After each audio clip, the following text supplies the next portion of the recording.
Assalamualaikum warahmatullahi wabarakatuh.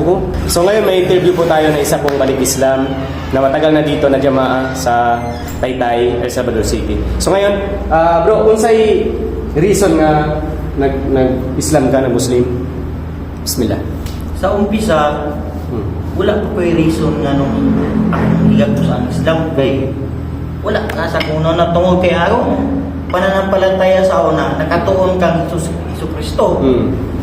Sa diyang nagturo na ko nga gato tabanto wala sa akong nauna nga yakapin ang pananampalataya ng Islam.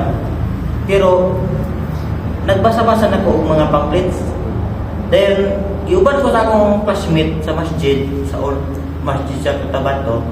Minsan nga, bro, uban na among simbahan, di ko kabaluwag ang po, bro. Yan na dyan. Uban na. So, wala ko sa intention nga magbalik Islam ko kay di ba ko kabalo. Yan. Dito na. Pagsambahin na pagsala, pag umasasala, tingala ko kay kitawag ko sa kuan ba, sa imam. Minsan nga, punta na dito yung gusto magbalik Islam. So, parang sa pakiramdam ko, gulat ako parang alanganin ba? Alanganin. Kaya wala pa isa imong tumong magsyada ka na. Kaya bisan syada, wala pa ko kasabot ko sa syada. So, dito na, ila kong istorya, kung saan rason nga nung nagbalik Islam ko. So karon okay. So karon unsa na to pinaka kuan jud, pinaka reason jud nag-Muslim ka? Ang pinaka-reason yun nga ako siyang natunan, ang comparison between sa Allah o kay Isu Kristo. Kaya ang Allah subhanahu wa ta'ala, siya ang naglikha sa tanang mga butang, mga nilikha niya na nakikita nato dito sa kalibutan. Samantalang si Jesus, mga extra power lang ang nasa iya. Pero dili siya kanang makahimo kung wala siya nangayo sa Allah subhanahu wa ta'ala.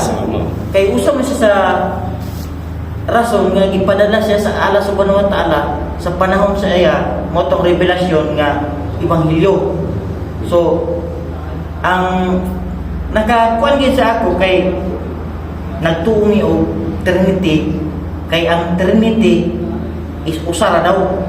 So diri sa Islam i-explain nga ang Trinity mao man na siya ang Ama. So isa-isaon nako ang Ama kung atong hubaron lalaki. So dito ni nakatuon kang Adan. Tapos anak. Ang anak ng giistorya dire mao tong mga kaliwat ni Adan, mga anak.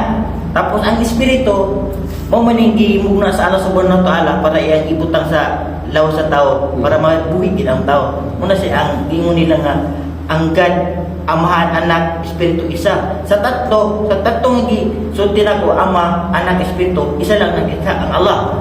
So hindi si Jesus. Muna siya nga so mao na nga ang pinaka-reason jud. Ang ikalawa po, katong kaugalian namo nga mukha og baboy.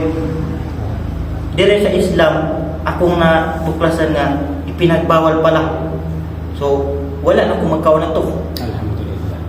So mao na to pinaka gawas na doon na pa uban pero mura short ta sa oras. So short na sa oras. So alhamdulillah at least na kay pinakapunto jud na mga reasons kung ngano ka nagbalik Islam. So alhamdulillah.